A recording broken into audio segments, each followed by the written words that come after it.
Comedy वाले से जुड़े रहने के लिए हमारे चैनल को सब्सक्राइब करें और बेल आइकन को प्रेस करें। अरे सर जी, अरे नारायण नारायण, वो मैं भूल गया। देखो ये क्या है? साइकिल है। अरे आप होम मिनिस्टर होके साइकिल पे? सर आपको तो हेलीकॉप्टर में होना चाहिए था। सब्जी खरीदने के लिए साइकिल अच्छी है। सर हाँ। सब्जी खरीदने के लिए आप जा रहे हैं? हाँ। नारायण नारायण, नहीं सर नहीं। मुझे तो सब्जी काटने में और बनाने में भी बड़ा मजा आता है।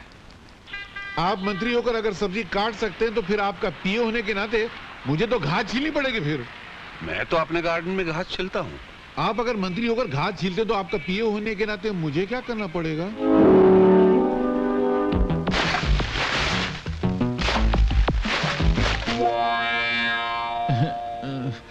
क्या सर, आपका पीए बनने में कितना खुश हुआ था। मैं समझा था कि मैं कैश कमाऊंगा, ऐश में रहूंगा।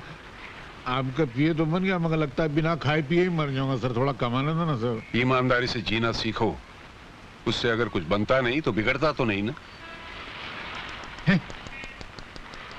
अरे क्या भगवान, मैंने तुझसे कहा था माशूका गद्दार मत देना, मालिक ईमानदार मत देना। तूने दोनों गड़बड़ कर दिया ना।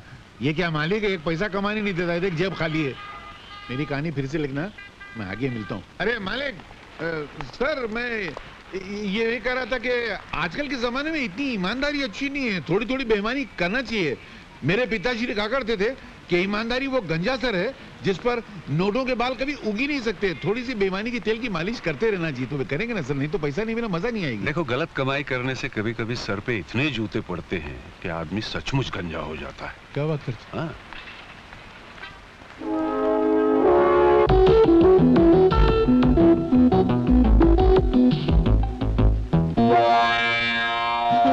अरे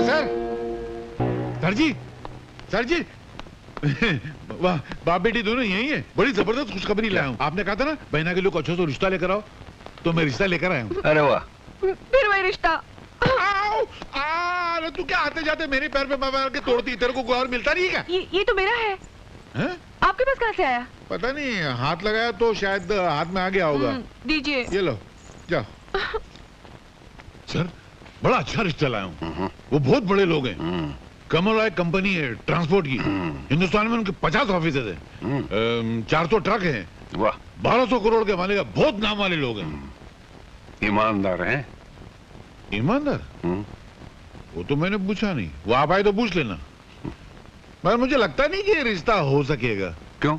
मुझे नहीं लगता, क्योंकि वो लड़के के बाप हैं, आप लड़की के बाप हैं, और लड़के का बाप लड़की के बाप से जहेज तो मांगेगा, और जैसे ही बाप से जहेज मांगेगा आप उसको इतना लंबा भाषण पिला देंगे और धक्का मार के बाहर निकाल देंगे। कुछ होने वाला नहीं। मैं भी हवा की जमीन पर धुएं की दीवार से किला बनाता रहता हूँ। फिर भी ले आऊं तो बुला के ले आऊं? अच्छा रहेगा, बात हो जाएगा। फ्लॉप तो होने वाली है। मैं भी उल्लू का पट्टा खामा खा की टेबल टेनिस खेलता रहता हूँ। सेठ जी आइए आइए। नमस्ते जी। नहीं मैं तो पिए हूँ। उधर हो आप? कहाँ थे इतनी देर से? आइए। सर ये लीजिए। नमस्कार। ये लड़के के बाप है, ये लड़के की माँ है, ये लड़के का मैनेजर है, और ये उसके पिता है। नहीं अंकल, आपने सब गड़बड़ कर दी, उल्टा पुल्टा हो गया। कैसे? लड़का मैं हूँ। अच्छा, ये मेरे पिताजी हैं जी, ये मेरी माताजी हैं। नमस्ते। और ये हमारे मैनेजर साहब हैं। पर तुमने तो कहा था तुम लड़के की माँ हो। मैंने? अच्छा आप लोग बैठिए ना। हाँ, मैं भी वहाँ बैठ जाता हूँ। सब फ्लॉप तो होने वाला है, आपने क्या करने का? अच्छा, क्या काम करते हो? जी मैं ग्रेजुएट हूँ और डैडी के सारे बिजनेस मैं ही संभालता हूँ। अच्छा, हम दोनों पति पत्नी 6 महीने तो तीरथ पर रहते हैं। हाँ जी। अच्छा आप लोग दहेज में क्या लेंगे? हमें बहू के अलावा दहेज में कुछ नहीं चाहिए। जी हमारे लिए सौभाग्य की बात यही होगी कि हमारा रिश्ता आपके यहाँ तय हो जाए। कन्हैयालाल, ओ कन्हैयालाल। हाँ क्या हुआ? फ्लॉप हो गया ना? अरे फ्लॉप नहीं हुआ, मामला तय हो गया।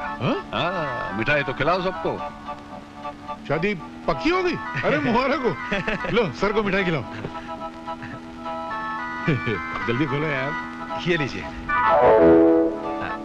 ये तो खाली है। तो तुम क्या खाली डब्बा लेकर आए थे शादी करने के लिए? नहीं अंकल, वहां से तो भरा हुआ लिए थे हम लोगों ने। भरा हुआ था मतलब? तो क्या मैंने खा लिया? नहीं मेरा। अरे वाह, देखो सर, ये ईमानदारी का जमाना है।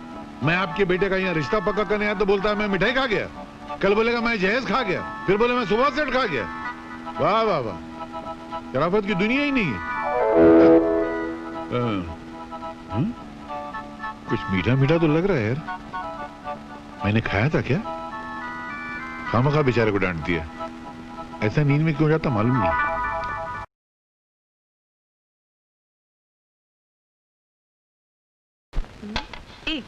एक थोड़ी, पहले 6 आना चाहिए। एक गया। अरे सुनो, हाँ? कोई बकरा आ रहा है, जा तू। जा। मेरी घड़ी कहाँ गई? मुझे क्या मालूम? आपने ही चुराई होगी। क्या मतलब? मेरे जेब में किसी घड़ी निकलती है? हाँ। क्या? ये कहाँ से आई? घड़ी दीजिए मेरी। मगर नहीं, हाँ लेना यार। घड़ी दीजिए ना। लेना जा। नमस्ते जी। नमस्ते। क्या है? मिनिस्टर साहब घर में हैं? तुमने मिनिस्टर साहब को कभी देखा है? जी नहीं। फिर कैसे पूछ लिया कि मिनिस्टर साहब घर पे हैं? हो सकता है कि मैं ही मिनिस्टर हूँ फिर। खड़े रहो। मेरा मतलब है कि उनमें और मुझ में कुछ ज्यादा फासला नहीं है। वो मुझ में है और मैं उनमें हूँ। उनमें और मुझ में इतना ही फर्क है जितना मुझ में और मुझ में है, तुझ में और तुझ में है। जी मैं कुछ समझा नहीं। मैं खुद नहीं समझा तो तुमको क्या समझाऊं? बोलो क्या काम है?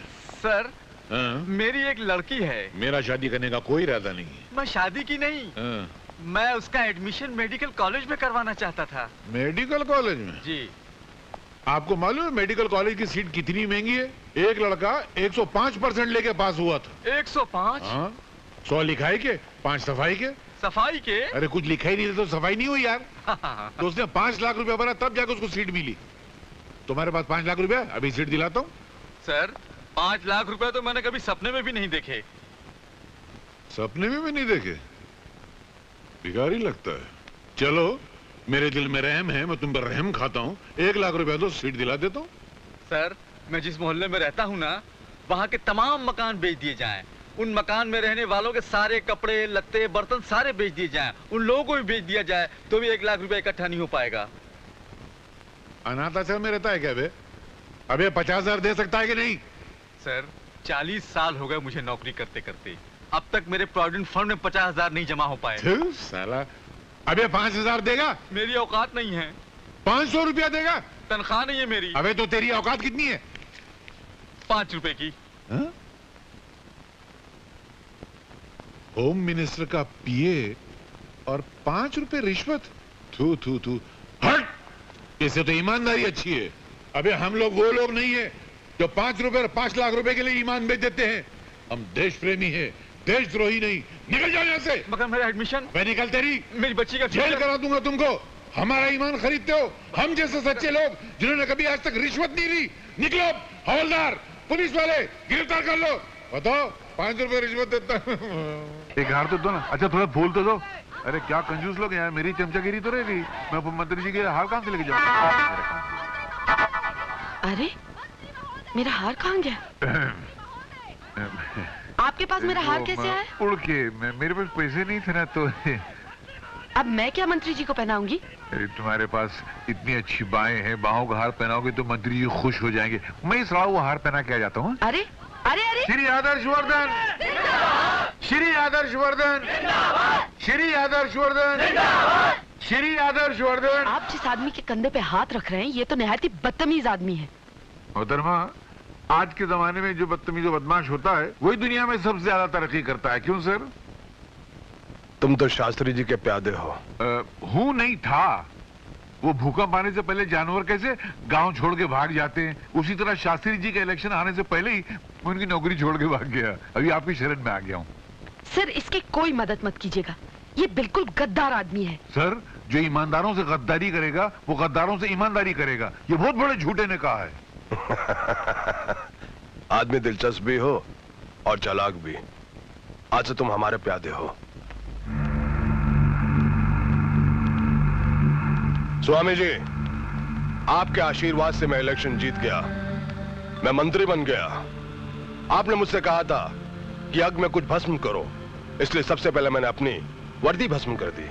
फिर आपने मुझसे कहा था कि बेटा तुम्हारे पास जो भी अस्त्र शस्त्र हो उसका इस्तेमाल करो, इसलिए मैंने बाबूजान और रोजी के गुंडों का इस्तेमाल किया और इलेक्शन जीत लिया। और ये मंत्री जी की तरफ से आपके हुजूर में 38 लाख का नजराना। लेकिन मैंने तो 40 दिए थे। 2 लाख का बैग भी लिया ना? 2 लाख आ गया ये क्या? नहीं, बैग लिया 2 लाख का। नारायण नारायण नारायण, आपने बिल्कुल सच कहा। इन्होंने भी इलेक्शन जीतने के लिए गुंडागर्दी की, बम मारे, बूथ कैप्चरिंग की, पता नहीं क्या क्या कर डाला इन्होंने। आप ये मत समझना कि मैं आपके जख्मों पर नमक छिड़कने के लिए आया हूं।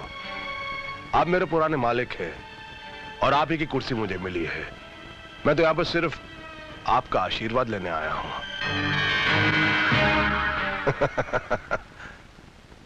आशीर्वाद दीजिए मुझे।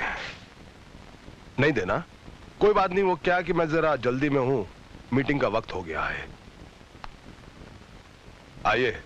आप चलिए, मैं 2 मिनट में आता हूँ। क्या मेरे पुराने मालिक है ना, मैं भी जरा आशीर्वाद लेकर आता हूँ। जल्दी आ जाना। बस अभी है। मालिक, मुझे एक आशीर्वाद दीजिए।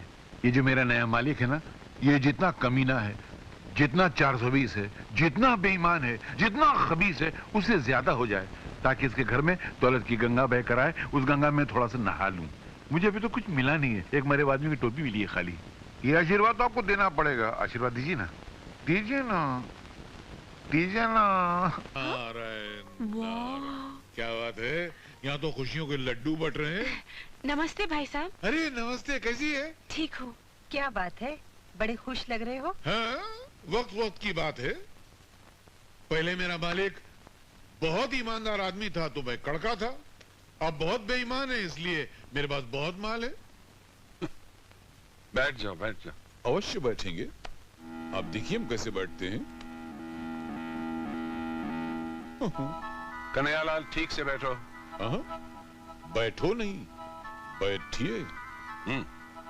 बैठो का जमाना गया जब कुछ लोग मुझे कहते थे बैठो और मैं सुकड़ के बैठ जाता था। अब लोग मुझे इज्जत से कहते हैं कि बैठिए और मैं शान से फैल जाता हूँ।